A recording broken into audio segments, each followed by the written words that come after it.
Olá, boa noite. Lula atribui a inflação dos alimentos à alta do dólar e ao Banco Central. STF retoma julgamento sobre proibição de revista íntima em presídios. Ministro Alexandre de Moraes defendeu a ação em casos excepcionais. E você vai ver também. PM influenciador digital é executado a tiros na frente de casa em São Paulo. Assassino era vizinho e foi morto horas depois pela polícia. O hospital no centro de São Paulo utiliza furadeiras caseiras para realizar cirurgias ortopédicas.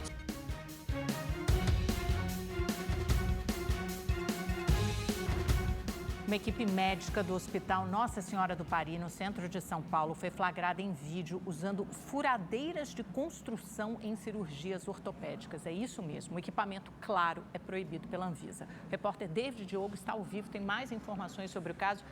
David, vou te perguntar do hospital e depois me conta da situação da chuva também, que eu estou vendo que está chovendo muito onde você está, nos relate onde você está, porque acabou de chegar um alerta da Defesa Civil para as zonas norte, a produção vai me ajudar aqui, zonas norte e oeste de São Paulo, já com risco de alagamentos e enchentes, então para todos os paulistas ficarem atentos. Mas primeiro vamos à história do hospital, em seguida você me conta da chuva. Exatamente, Amanda. Boa noite a você, a Augusto e a todos que nos acompanham. Eu também já recebi esse alerta agora há pouco aqui no meu celular. Olha só a situação dessa rua aqui no centro da capital paulista. Está praticamente um rio. Muito lixo, os carros já não trafegam mais, até porque aonde nós estamos já está tomada pela água, a situação aqui está um pouco complicada e esse aguaceiro todo é justamente em frente a esse hospital, o Hospital Nossa Senhora do Pari, que teve essa denúncia aí feita por um funcionário da unidade hospitalar que confessou que o hospital usa as furadeiras domésticas em todos os procedimentos que exigem perfuração óssea. Vale lembrar que o Hospital Nossa Senhora do Pari é referência no atendimento especializado em ortopedia e Opa, tivemos um probleminha aí com a conexão do David. Será que a gente consegue recuperar?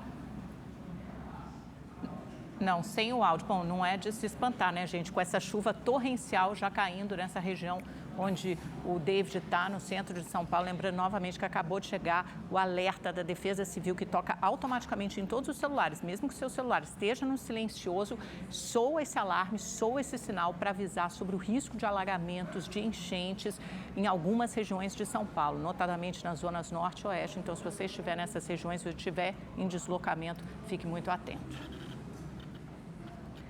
Um policial militar foi executado a tiros na frente da própria casa, na zona norte de São Paulo. Câmeras de segurança da rua onde a gente morava, no bairro de Brasilândia, registraram um crime. As imagens mostram um atirador, André Leandro de Souza, de camiseta vermelha, aguardando a vítima na calçada. O soldado Rafael Moraes, de 32 anos, estava de folga e aparece sem uniforme. Os dois chegam a se cumprimentar. Em seguida, o suspeito saca uma arma e atira várias vezes contra o PM. A vítima cai e o homem faz mais disparos em direção a ele. Após os tiros, o criminoso foge correndo. O soldado chegou a ser socorrido, mas não resistiu aos ferimentos. Segundo testemunhas, o atirador era vizinho do PM e devia dinheiro a ele, depois de ter quebrado o retrovisor do carro do policial no início do ano. Essa gravação, do dia 5 de janeiro, mostra discussão entre os dois momentos depois do suspeito, com um copo de cerveja na mão, ter prometido o pagamento da dívida, que não foi feito. Ontem à noite, o criminoso enviou uma mensagem ao irmão do PM, relatando que estava com medo de ser morto por causa do retrovisor. Apesar de ter sido avisado que isso não aconteceria, ele resolveu assassinar o agente. Além de policial, Rafael era influenciador digital com mais de 50 mil seguidores. Na internet, divulgava vídeos de operações e prisões da PM. Em uma publicação nas redes sociais, o secretário de Segurança Pública de São Paulo, Guilherme Derrite, lamentou a morte e afirmou que o crime não passaria impune. No início da tarde, a polícia informou que o atirador foi morto numa troca de tiros após resistir à prisão. Nós conseguimos retomar o contato com o David Diogo, que está no centro de São Paulo, em frente ao Hospital Nossa Senhora do Pari. Ele estava nos relatando sobre esse caso escabroso, né, de cirurgias ortopédicas, médicos usando, gente, furadeira de construção, daquela de furar parede mesmo em cirurgias ortopédicas. E o David também estava nos relatando, obviamente, sobre a forte chuva que cai neste momento no centro da capital paulista. A rua atrás dele já está cheia, né, David? Exatamente, a rua está completamente, né, alagada, os carros já nem trafegam mais por aqui, Amanda. E essa situação toda é aqui em frente a esse hospital que realmente chocou todos nós aqui que moramos no estado de São Paulo devido a essa denúncia feita por um funcionário do hospital que confessou que a unidade de saúde usa as furadeiras domésticas em todos os procedimentos que exigem perfuração óssea. Vale lembrar que o Hospital Nossa Senhora do Pari é referência no atendimento especializado em ortopedia e traumatologia. De acordo com a denúncia, são 9 furadeiras compradas pelo hospital devido ao baixo custo e a manutenção ser mais barata. Um outro agravante é a higienização e a esterilização desses equipamentos. A unidade hospitalar usa o detergente desengordurante, que tem na indicação do fabricante o uso ideal do produto somente para locais como pousadas, hotéis, cozinha e restaurantes. A Anvisa afirma que o uso de furadeiras domésticas para cirurgias está proibida desde 2008 e que representa um grave risco para a saúde e constitui infração sanitária por se tratar de produto sem registro na Agência de Vigilância Sanitária. Por nota, a diretoria do Hospital Pari disse que os perfuradores utilizados por eles são aprovados pela Agência de Saúde e que são fiscalizados periodicamente pelos órgãos competentes. Já a Secretaria Estadual da Saúde também enviou uma nota à nossa produção, dizendo que o hospital tem total autonomia administrativa e que está sob gestão do município. Já o Conselho Regional de Medicina acionou o Departamento de Fiscalização e disse que vai investigar o caso. A Anvisa informou que trata apenas de casos dentro das competências do município ou do estado e que, neste caso, seria uma demanda para a prefeitura local. A Prefeitura de São Paulo, por sua vez, disse que não há denúncias contra o hospital e que, se comprovada qualquer irregularidade, o contrato pode ser rescindido com a unidade hospitalar. Eu volto com você, Augusto. Perfeito, Deide. Vamos ver então o que a prefeitura vai fazer com relação a esse hospital municipal aí, né? Obrigado por suas informações e se cuide aí, não fique mais tempo aí nesse lugar. Está ficando até perigoso por aí, né? Obrigado, David. Começou a chover muito forte aqui, né? Agora a gente já está Amanda. vendo aqui em Osasco, também na Rede TV, uma chuva muito forte. Além da forte chuva que cai neste momento em São Paulo, o Nordeste também vem sendo castigado pelas tempestades. O Instituto Nacional de Meteorologia emitiu alerta laranja para a região até sexta-feira. Na Paraíba, o rio Sinimbu, no litoral norte do estado, transbordou e atingiu cerca de 200 residências. 80 famílias foram afetadas. Em Natal, a água abriu uma espécie de vala na área de engorda da praia de Ponta Negra, perto do Morro do Careca, um dos principais cartões postais da cidade. Em Maceió, 2 pessoas ficaram feridas e cerca de 30 desalojadas com as precipitações que atingem a cidade desde ontem. A Defesa Civil de Alagoas emitiu um alerta para a possibilidade de alagamentos e outros transtornos. No Ceará, 9 açudes já transbordaram desde o início das chuvas. Todos os municípios cearenses estão sob aviso de chuvas intensas até sexta-feira, segundo o Instituto Nacional de Meteorologia. Além disso, são previstos ventos intensos de até 100 km por hora nos próximos dias. Neste bairro, na periferia de Fortaleza, as ruas ficaram alagadas. Fica bastante lixo jogado na rua, lixo, porque a água leva. Rapaz, alaga muito, viu? Dá uns meninos andando de canoa aí, andando aqui nessa rua. É obrigatório ficar dentro de casa, eu não tenho pra onde ir, perde tudo. Perde móvel, geladeira, né? Fogão. E no Recife subiu para 7 o número de mortes causadas pelas tempestades. Os trabalhos de resgate dos corpos contaram com a ajuda de cães do Corpo de Bombeiros. Debaixo dos escombros estavam mãe e filha, Maria da Conceição Braz de Melo, de 51 anos, e Nicole Melo Braz de Souza, de 23. Elas foram vítimas de um deslizamento de barreira na zona norte do Recife. Os corpos das duas foram encontrados por volta das 6h30 da manhã. Maria das Graças mora no local há mais de 40 anos. Ela ouviu o barulho do desmoronamento. Já tinha tido uma explosão, como se fosse um trovão. Eu pensei que era um trovão. Aí quando eu me acordei, que saí para aqui para fora, que fiquei aqui em pé, minha sobrinha daqui do lado, foi e falou que a barreira tinha caído. Aí quando eu saí daqui, que cheguei na casa dela, a segunda vez caiu. Mesmo com medo, Maria das Graças não vai se mudar. Eu só moro aqui porque eu não tenho para onde ir. Eu vou morar onde? Eu vou para onde? Essa não é a primeira vez que há mortes provocadas por deslizamentos de terra aqui no Córrego da Bica. Em 2019, um casal de idosos morreu após uma barreira desmoronar em cima da casa. Segundo a Defesa Civil, há mais de 400 imóveis que passam por análise de risco aqui na localidade. Toda a formação dos morros do Recife tem condições muito peculiares, então a gente avalia justamente a condição da segurança estrutural daquela edificação. E a gente sempre vai atualizando justamente o grau de risco. Valdomiro Simões da Silva Neto, de 18 anos, também foi vítima de choque elétrico na zona oeste do Recife. Ele morreu após se desequilibrar e encostar na parede de uma casa abandonada enquanto voltava do trabalho. Em nota, a Prefeitura do Recife informou que as chuvas dessa semana foram as maiores já registradas para um mês de fevereiro em toda a história da capital pernambucana e renovou o alerta máximo para chuvas fortes. Em Paulista, uma mulher morreu eletrocutada na noite de ontem. Segundo a família, Miriam Vitória Amorim da Silva, de 24 anos, tinha ido comprar pão quando ocorreu o acidente. Profissionais do SAMU tentaram reanimar a vítima, mas não adiantou. A orientação da Defesa Civil é buscar abrigos em caso de risco à integridade física dos moradores. A primeira orientação é justamente buscar um lugar seguro, seja ele um abrigo ou a casa de um parente. E essa é a recomendação primordial, não se deixe colocar em risco. Além disso, hoje a gente ainda está com 6 abrigos abertos e demandando a população, espalhado por todas as RPAs da cidade, justamente para atender quem está na área de alagado e na área de morro. De acordo com a Defesa Civil de Pernambuco, a região metropolitana contabiliza 26 desabrigados e 205 desalojados. Vamos conversar com o Igor Silveira, porque a situação é tensa, né? Depois dessas fortes chuvas no Nordeste, no Recife, principalmente aqui em São Paulo, já está a cidade em estado de atenção e foi enviado o alerta severo, né, de chuvas com risco de alagamentos pela Defesa Civil há alguns instantes. Qual a previsão para os próximos dias, Igor? Vamos lá. Boa noite, Amanda. Boa noite, Augusto.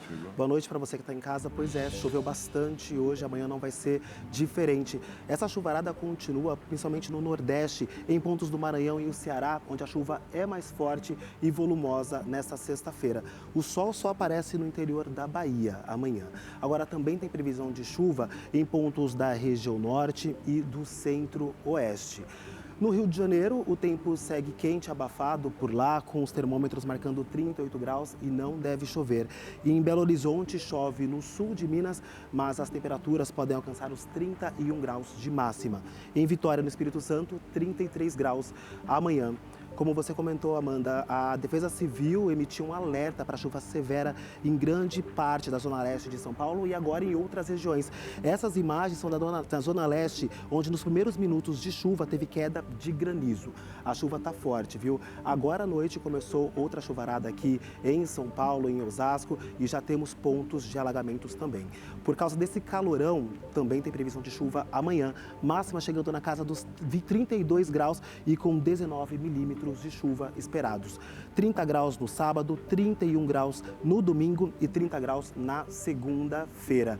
Agora, no sul do país, também tem previsão de chuva no Paraná e em pontos de Santa Catarina. No Rio Grande do Sul não chove e esquenta bastante por lá. Tudo isso porque está bastante quente por lá e aí uma onda de calor mantém as temperaturas altas. Em Uruguaiana, por exemplo, os termômetros seguem altos por lá, com as máximas alcançando 39 graus. Bem diferente, né? Uma região bem quente, outra com chuva forte e volumosa.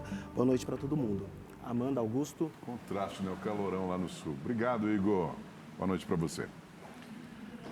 Mesmo com o fenômeno Laninha, que resfria os oceanos e consequentemente, baixa as temperaturas, janeiro foi o mês mais quente da história do planeta. A informação foi divulgada pelo Serviço Copérnicos para Mudanças Climáticas da União Europeia. A temperatura mundial foi de 1,75 grau acima do nível pré-industrial, a maior já anotada desde o início da série histórica. O Corpo de Bombeiros de Minas Gerais encontrou hoje de manhã novos restos mortais no local do rompimento da barragem do Córrego do Feijão, em Brumadinho. A confirmação acontece após 6 anos de operação de buscas. 3 vítimas ainda não foram localizadas. A turista Maria de Lourdes, que estava hospedada em uma pousada atingida pela lama de rejeitos, e os funcionários da mineradora Vale, Tiago Tadeu e Natália Porto. Ao todo, a tragédia matou 270 pessoas. Peritos realizaram hoje vistorias na igreja de São Francisco de Assis, conhecida como Igreja de Ouro, para tentar descobrir o que provocou o desabamento de parte do teto. Uma pessoa morreu e 5 ficaram feridas em Salvador. Na fachada da igreja, um aviso de que o local continua interditado. Apenas policiais tiveram acesso aos escombros. Segundo a Defesa Civil, a construção aparenta estar preservada, mas a parte interna só será reaberta quando não houver mais riscos. Ainda não há prazo para que o inquérito seja concluído. O acidente aconteceu ontem à tarde na Igreja de Ouro, considerada uma das 7 maravilhas de origem portuguesa.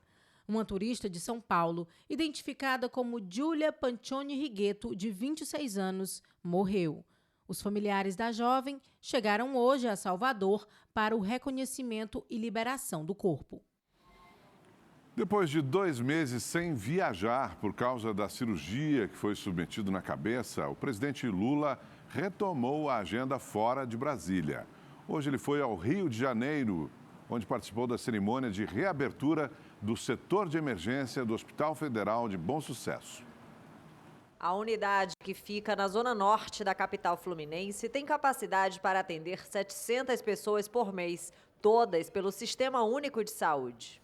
Fechada há quase 5 anos após um incêndio, a emergência vai contar com 50 leitos, atendendo pacientes em estado grave ou que exijam cuidados especializados. A previsão é de que as obras sejam concluídas no primeiro semestre do próximo ano. O investimento é de aproximadamente 264 milhões de reais. A retomada plena da unidade faz parte do plano de reestruturação das unidades federais do Rio de Janeiro. Ao todo, a capital conta com 6 hospitais da União. Esse hospital pegou fogo há 5 anos atrás. Até hoje não foi recuperado. Nós vamos recuperar a parte que está queimada e vamos fazer um centro de imagem, para que o povo pobre que vier aqui tenha direito a fazer uma tomografia, tenha direito a fazer um PET scan, tem direito a fazer uma ressonância magnética, como eu como presidente tem, o Eduardo como prefeito tem e a Lina como ministra tem. Todo mundo tem direito a ser tratado com respeito, com decência e com dignidade. Lula criticou a ausência do governador Cláudio Castro. O governador foi convidado e não veio, mas ele foi convidado. Porque, veja, eu não quero saber de que partido é o governador, não quero saber de que religião que ele é, não quero saber que time que ele torce. Eu quero saber que, bem ou mal, eles são eleitos pelo povo. Ele poderia ter vindo aqui e fazer um discurso para vocês, para dizer como é que o Estado vai cuidar da questão da saúde. No discurso, o presidente ainda se referiu à intervenção de políticos nos hospitais federais do Rio para conseguir votos. A gente não pode permitir, Eduardo Paes, que político, seja deputado, seja vereador, seja senador, é que manda nos hospitais. Quem tem que mandar nos hospitais são os especialistas da saúde. Isso aqui não é comitê eleitoral de ninguém. Isso aqui não é comitê eleitoral de ninguém. Quem quiser voto, para a rua pedir. Aqui as pessoas vêm para serem atendidas com respeito. O presidente Lula culpou a gestão anterior do Banco Central pela alta nos preços dos alimentos.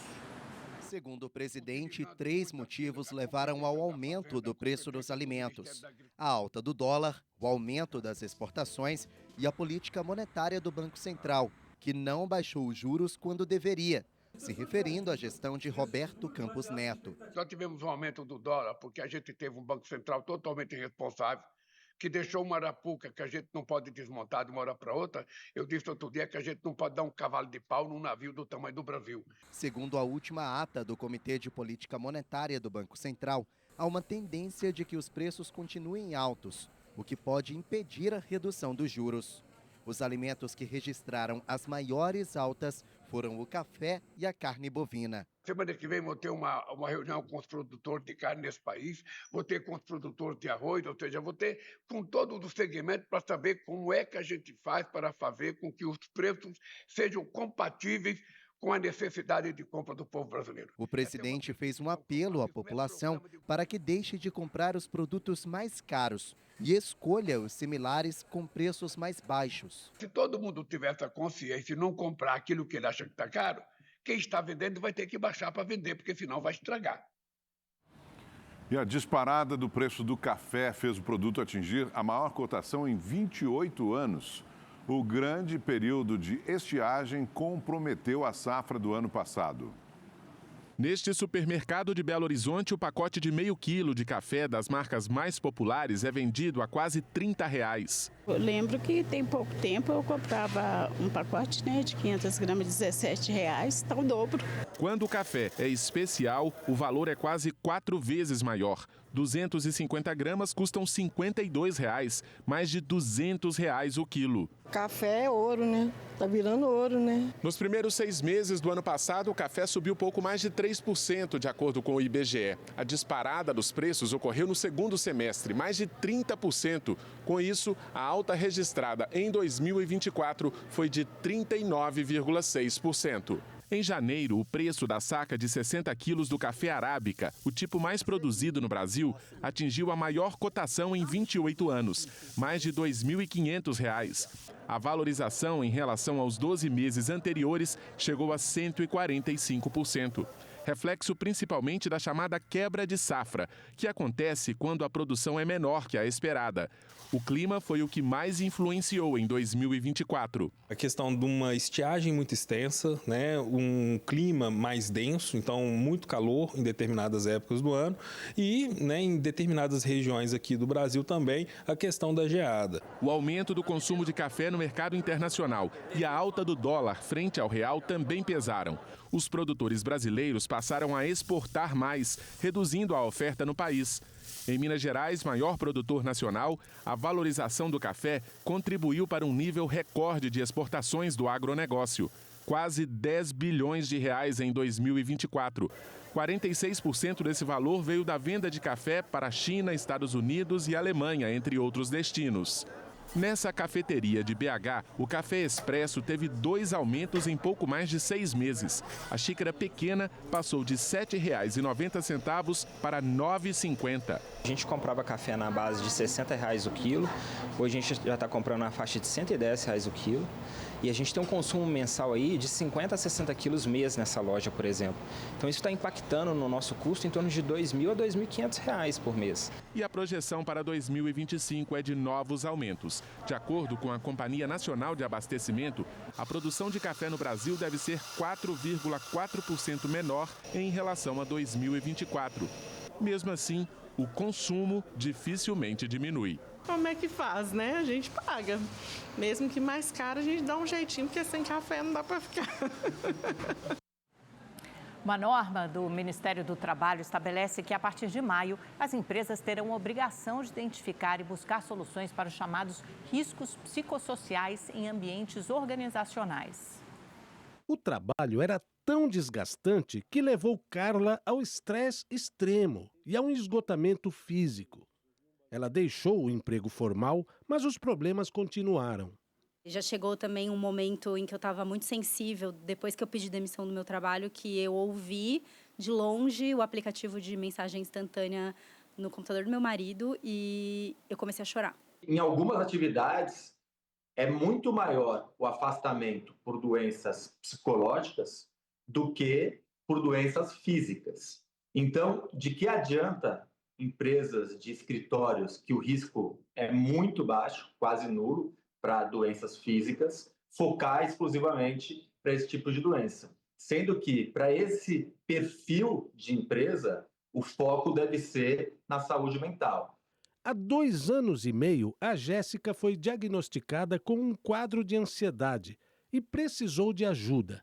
E ela teve todo o apoio da empresa. Eu fiquei com medo de não dar certo, de não conseguir executar tudo aquilo que eu já sabia, mas a empresa me abraçou, me trouxe muito ensinamento E mais do que isso, eles cuidaram muito da minha saúde, então tanto da mental quanto da física. A sua saúde mental, a minha saúde mental, a saúde mental das pessoas, ela serve sim, obviamente, para a pessoa produzir, mas para a pessoa viver. Não adianta a gente ter uma pessoa que produz muito, que colabora muito para o negócio e a vida dessa pessoa lá fora, ou a saúde mental dessa pessoa está destruída. Isso a médio e longo prazo, ou até mesmo em curto prazo, essa conta vai chegar. E essa conta é muito mais cara do que você investir em conscientização, em autocuidado, em conhecimento. A partir de maio, caberá às empresas identificar os chamados riscos psicossociais, como assédio e carga excessiva de trabalho, por exemplo, além de estresse, depressão e ansiedade. Nesses casos, caberá às organizações oferecer soluções para recuperar e preservar a saúde mental dos trabalhadores. O entendimento é que cada vez mais os trabalhadores têm problemas psicológicos, sofrem muita pressão e os ambientes podem não ser saudáveis. Então, essa mudança vem conscientizar e obrigar ao empregador que ele se preocupe, que ele proporcione para os seus funcionários um ambiente saudável e de prevenção às doenças psicossociais. Em Minas Gerais, um psicólogo está ficando cego por causa de uma doença rara e trava uma batalha na justiça para receber o tratamento com um remédio importado.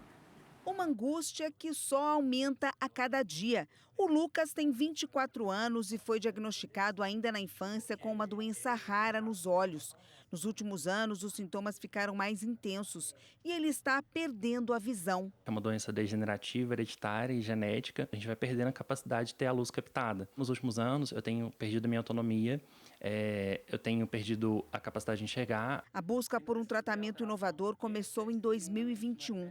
O psicólogo fez exames para comprovar que era elegível para receber um remédio importado dos Estados Unidos, que custa quase 2,5 milhões de reais para cada olho. Eu preciso de 2 doses de um remédio que vai fazer com que as células que ainda estão vivas na nossa retina produzam a proteína do GNRP65, que é a proteína que está deficitária por conta da alteração genética. Então a visão que eu tenho, ela será preservada e melhorada. A medicação que ajuda a barrar a progressão da doença e melhorar a visão do paciente já tem autorização da Anvisa para ser comercializada aqui no Brasil, mas não foi incorporada pelo Sistema Único de Saúde. Em 3 anos, 9 pessoas conseguiram na justiça o direito ao tratamento.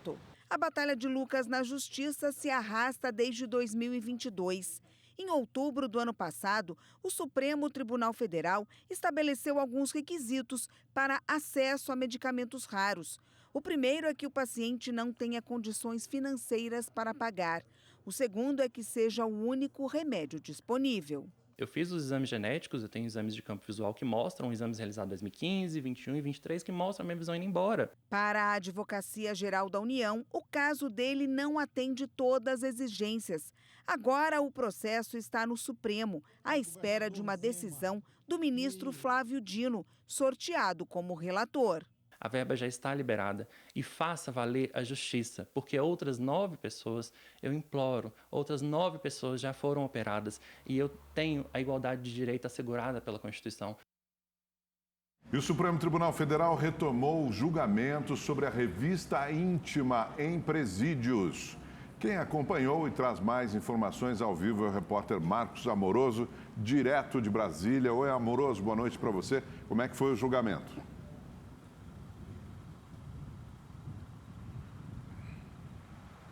Olá, Augusto. Boa noite a você e a todos que nos acompanham. Olha só, o relator do caso, o ministro Edson Fachin, ele reiterou o voto que já havia dado no plenário virtual para proibir essa visita íntima. De acordo com Fachin, a justificativa é que a prática é vexatória e fere a dignidade humana e a intimidade. O voto também defende que quaisquer provas que acabem sendo recolhidas durante essas visitas vexatórias, elas não sejam consideradas como argumento para poder condenar esses visitantes que porventura tentem entrar nos presídios com objetos proibidos. Além disso, o ministro Fachin também acolheu a sugestão de outros 2 ministros, Cristiano Zanin e do Gilmar Mendes, de estabelecer um prazo para que os presídios de todo o país se adequem ao fim dessa visita íntima e instale no local para poder verificar a entrada ou não de objetos, detectores de metais, raio-x e outros objetos semelhantes. Este é um julgamento que começou em 2016 e estava parado no plenário virtual desde outubro do ano passado. A revista é um procedimento no qual visitantes podem ter que tirar a roupa, toda a roupa ou parte dela, além de terem partes íntimas do corpo inspecionadas, principalmente as mulheres. Já o ministro Alexandre de Moraes, ele divergiu, ele foi contrário ao que defendeu o Edson Fachin, o relator do caso. Para Moraes, a intimidade do visitante só é ferida em casos de excessos, abusos e falta de protocolos adequados. Para Moraes, em casos excepcionais, esse procedimento pode ser realizado desde que haja uma justificativa e protocolos rigorosos para evitar constrangimentos. Moraes também defendeu que revistas superficiais nesses visitantes, elas não evitam a entrada de objetos proibidos na prisão, nas cadeias, como celulares, drogas e também outros objetos que podem ser cortantes e facilitar a vida e a fuga dos presidiários. Os ministros, eles já tinham formado uma maioria para proibir essa visita íntima no plenário virtual. Mas o ministro Alexandre de Moraes pediu um destaque, o que na prática traz a discussão para o plenário físico, o que começou no dia de hoje. A sessão, como começou ali depois das 5 da tarde, acabou sendo suspensa e a discussão sobre a revista íntima nos presídios, se vai ser proibida ou não, continua na semana que vem. Volto com vocês no estúdio. Aguardamos então mais um pouco. Obrigada, Moroso. No programa Notícia desta noite, Beatriz Bula entrevista Natália Rezende, secretária de Meio Ambiente, Infraestrutura e Logística do Estado de São Paulo. Durante a entrevista, Natália enfatizou os desafios para combater as enchentes na capital paulista. A cidade de São Paulo tem um desafio enorme, a gente sabe, 12 milhões de pessoas. É uma cidade que vem com canalizações ao longo do tempo. Sim, que precisa avançar na drenagem. O plano de drenagem de São Paulo foi atualizado em 2024, então é um plano atual. E aí, claro, toda cidade com a dimensão que é a capital, que muitas vezes se compara a países, se você for olhar na questão de população, tem sim desafios muito grandes. No Jardim Pantanal, por exemplo, né, que é uma área da zona leste da capital, fica em uma área de várzea do Rio Tietê, que a gente está vendo a população de lá sofrendo com o alagamento. O que aconteceu lá, secretária? É um problema de muito tempo também, muito tempo. É a questão dos rios, né? A natureza ela é implacável. Então, quando ela chove, ela procura o curso natural dos rios. Ali tem uma questão habitacional, tem questões de drenagem, sim, de microdrenagem. O prefeito fala em retirar os moradores da região. A senhora concorda? Então, toda intervenção que for fazer, para resolver o problema, você tem que ver a parte de infraestrutura e tem que ver a parte humanitária também. Então, olhar as pessoas e olhar aonde que do Jardim Pantanal eventualmente teria que fazer alguma realocação. Então, é um trabalho complexo, é um trabalho que demanda estudo, muito estudo, que demanda projeto, que é histórico e que, claro, tem que ser resolvido. A secretária de Meio Ambiente criticou a concessionária Enel e a falta de energia recorrente toda vez que chove forte. A gente tem sido muito enérgico também nessa parte de energia. A dor do cidadão, a gente também sofre junto, principalmente na cobrança. A gente não aguenta mais também. Então, o próprio Estado tem essa posição, essa postura dura de cobrar, de entrar na justiça. A gente entrou na justiça contra a Enel. A nossa procuradoria entrou, a gente colocou uma série de pedidos também, essa questão de indenização, de transparência. A gente teve reuniões com o Tribunal de Contas da União, para poder pedir ajuda, para falar assim, eu quero saber a quantidade de pessoas que estão ali fazendo esse restabelecimento que eu comentei. Eu preciso saber onde está esse povo. Então a gente fez isso. Por quê? Porque a gente está em cima pela dor das pessoas. A entrevista com Natália Rezende vai ao ar hoje às 11h45 da noite. Não perca. 11 mandados de busca e apreensão foram cumpridos em endereços ligados ao ex-governador de Goiás e atual presidente nacional do PSDB, Marconi Perillo. A operação conjunta da Polícia Federal com a Controladoria Geral da União investiga o desvio de verbas públicas através de ONGs que prestavam serviços na área da saúde. Os crimes teriam acontecido durante os anos de 2012 a 2018. 28 milhões de reais foram bloqueados pela Justiça. Perillo repudiou a inclusão do nome dele na ação e disse que é vítima de perseguição política. Os investigadores podem responder por peculato, corrupção, lavagem de dinheiro e organização criminosa. A jovem baleada na cabeça em uma ação da Polícia Rodoviária Federal no final do ano no Rio de Janeiro teve alta hoje. Foram 44 dias. Juliana Leite Rangel estava internada desde a véspera do Natal. Na alta, ela foi aplaudida. E chorou emocionada. Agora é ficar com a minha família em paz, tranquila, porque apesar de ser muito bem tratada aqui é hospital, a gente fica um pouco ansioso, né? Só eu e Deus sabe a luta que eu passei aqui. Juliana e a família seguiam para a ceia de Natal no dia 24 de dezembro, quando o carro em que estavam foi alvejado por agentes da Polícia Rodoviária Federal. Eles teriam confundido o carro com o de criminosos. Um tiro de fuzil acertou a cabeça da jovem de 26 anos. Juliana passou por cirurgia, foi entubada e submetida à traqueostomia. Aos poucos recuperou os movimentos e a fala. E surpreendeu até os médicos. A gente acredita numa melhora, numa vida normal que a Juliana vai levar pelos próximos meses, os próximos anos, para voltar à atividade normal. E ela o que ela mais quer, né? A Juliana, na verdade, foi um verdadeiro milagre. Liberada para se alimentar normalmente, Juliana será recebida com uma ceia fora de época, preparada especialmente pela mãe. A gente já combinou em família, a gente vai fazer a ceia de Natal que não teve, gente, é para a família toda, né? Que ninguém teve. Nossa, é uma história tão chocante, né? Que bom que ela está bem, mas demorou muito para se recuperar, um milagre mesmo. A Polícia Civil de São Paulo investiga casos de agressão e maus tratos em uma creche particular em Osasco, na Grande São Paulo. As vítimas eram crianças entre 2 e 3 anos de idade. As imagens causam revolta. A diretora e dona da creche Alegria de Saber, Marina Rodrigues de Lima, puxa com brutalidade uma das crianças que está chorando pelo pescoço. Ela ainda tenta forçar o menino a tomar café. Depois ela chacoalha a cabeça do aluno. E, enfim, o acerta com vários tapas. Aqui, uma outra criança conta que sofreu agressões na escola. O que ela faz? Ela me bate. Ela faz isso com você? Conta pro seu pai o que acontece aqui na escola. Que isso vai fazer melhor para você. Os vídeos foram gravados por uma ex-funcionária que resolveu denunciar o crime. Eu resolvi para acabar com a escola porque eu sou mãe, né? Eu sou mãe, eu não queria que fizesse isso com a minha filha. Mesma forma que eu decidi de gravar para acabar com isso, para mim vir denunciar para fechar a escola. Eu quero que feche a escola. O pai de uma das crianças foi até a delegacia registrar boletim de ocorrência.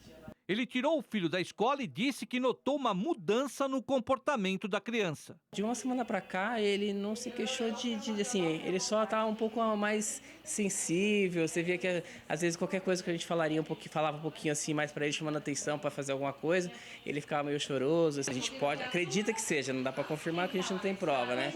Mas que ele mudou assim um pouquinho, mudou sim. Segundo a Polícia Civil, exames de corpo de delito serão realizados nas vítimas. O caso foi registrado como maus tratos, lesão corporal, submeter uma criança ou adolescente a vexame e tortura. Nossa equipe entrou em contato com a Escola de Educação Infantil Alegria de Saber, mas não obtivemos resposta. Rede TV News fica por aqui. Obrigado por sua companhia.